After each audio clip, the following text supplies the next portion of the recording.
नमस्कार। Online Hindi and Sanskrit with Ravindra ma'am के माध्यम से मैं आपका एक बार फिर से स्वागत करती हूँ।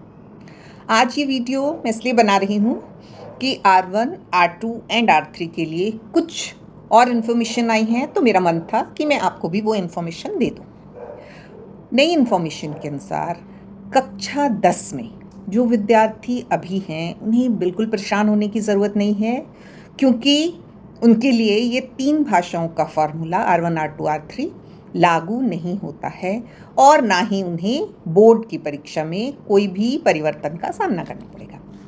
परंतु जो कक्षा 7, 8 और 9 के विद्यार्थी हैं उनके लिए R1, R2, R3 शुरू कर दिया गया है।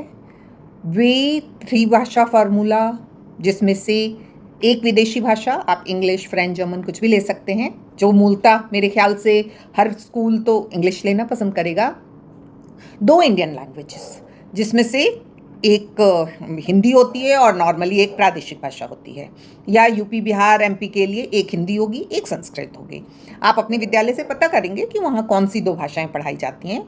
तो उस तरह आपको तीनों भाषाएं पढ़नी हैं और इसके हर साल एग्ज़ाम भी होंगे। सिर्फ जब जो बच्चे इस साल 7th, 8th और 9th में हैं, जब बोर्ड में अपीयर होंगे तो तीसरी लैंग्वेज का उनका बोर्ड एग्ज़ाम नहीं होगा। लोकल असेसमेंट जो भी होगी स्कूल की, उसके हिसाब से उनके रिज़ल्ट पे अंक निर्धारित होंगे। परंतु जो बच्चे कक्षा 6 में अभी आए हैं वो तो आरंभ से ही तीनों लैंग्वेजेस पढ़ेंगे और वे जब बोर्ड में अपीयर होंगे तो भी उन्हें तीनों लैंग्वेजेस का बोर्ड का एग्ज़ाम भी देना होगा। ये 3 का अभी जो न्यूज़ आई है उसके हिसाब से ये हमें इन्फॉर्मेशन मिली है।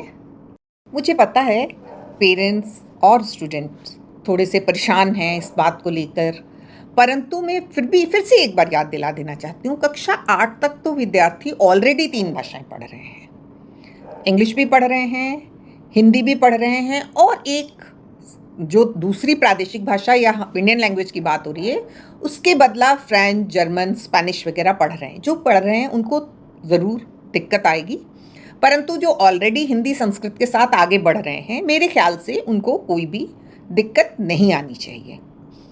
और मैं फिर पेरेंट्स से एक और रिक्वेस्ट करना चाहती हूँ कि आज हमारे बच्चे, आज हमारे स्टूडेंट्स इतने स्मार्ट हैं कि वो हर चैलेंज को एक्सेप्ट करके जीत सकते हैं। इसे भी एक चैलेंज मानिए और इसे भी जीत के उनको आगे बढ़ने का प्रोत्साहन दीजिए।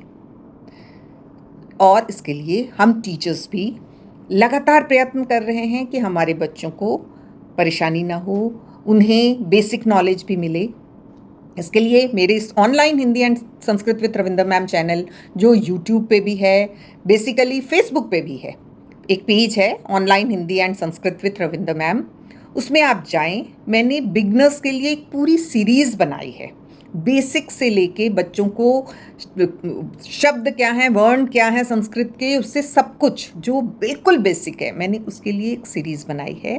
बच्चों को उसे पढ़ने के लिए, परेशान होने से बेटर है उससे पढ़ने के लिए प्रोत्साहित करें और बच्चे, मुझे पूरी उम्मीद है, ज़रूर इस चैलेंज को जीत जाएंगे और आगे बढ़ जाएंगे।